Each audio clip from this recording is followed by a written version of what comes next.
அஸ்ஸலாமு அலைக்கும் வரஹ்மத்துல்லாஹி வபரகாத்துஹு. தினமும் ஒரு ஹதீஸ். இமாம் என்பவர் பின்பற்றப்படுவதற்காகவே ஏற்படுத்தப்பட்டிருக்கிறார். எனவே அவர் அமர்ந்த நிலையில் தொழுகை நடத்தினால் நீங்களும் அவரை பின்பற்றி அமர்ந்த நிலையில் தொழுது கொள்ளுங்கள் என்று ஒரு சந்தர்ப்பத்தில் ரசூலுல்லாஹி ஸல்லல்லாஹு அலைஹி வஸல்லம் அவர்கள் மக்களை நோக்கி கூறினார்கள்.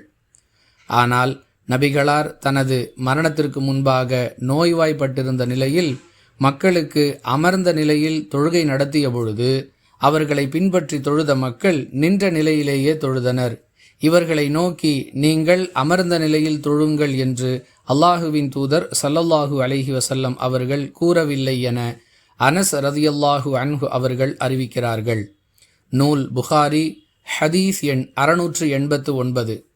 அன்பிற்குரிய அல்லாஹுவின் நல்லடியார்களே, இஸ்லாத்தில் பல சட்டங்கள் மாற்றப்பட்டுள்ளன என்பதை நம்மில் அதிகமானவர்கள் அறிந்து வைத்திருக்கிறோம்.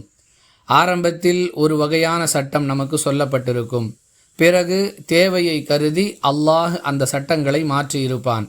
அந்த வகையில் ஆரம்பத்தில் இமாம் உட்கார்ந்த நிலையில் தொழுகை நடத்தினால் பின்பற்றி தொழுபவர்களும் அவ்வாறுதான் தொழ வேண்டும் என்று கூறிய அல்லாஹுவின் தூதர் ஸல்லல்லாஹு அலைஹி வஸல்லம் அவர்கள் பிற்காலத்தில் அவ்வாறு கூறவில்லை. அதாவது இமாம் அமர்ந்த நிலையில் தொழுகை நடத்தினால் பின்பற்றி தொழுபவர்களும் அமர்ந்த நிலையில்தான் தொழ வேண்டும் என்று கூறவில்லை. இமாம் இயலாதவராக இருக்கிறார், அதன் காரணமாக அவர் அமர்ந்து கொண்டு தொழுகை நடத்துகிறார்.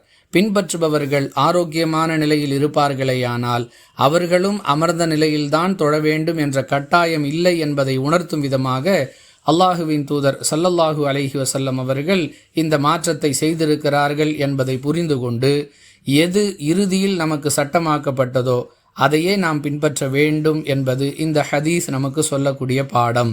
எனவே இமாம் உட்கார்ந்த நிலையில் தொழுகை நடத்துகிறார் என்றால் பின்பற்றுபவர்கள் ஆரோக்கியமாக இருந்தால் நின்று கொண்டு தொழுவதே மார்க்கம். வாஹிரு தஅவானா அனில் ஹம்துலில்லாஹி ரப்பில் ஆலமீன். அஸ்ஸலாமு அலைக்கும் வரஹ்மத்துல்லாஹி வபரகாத்துஹு.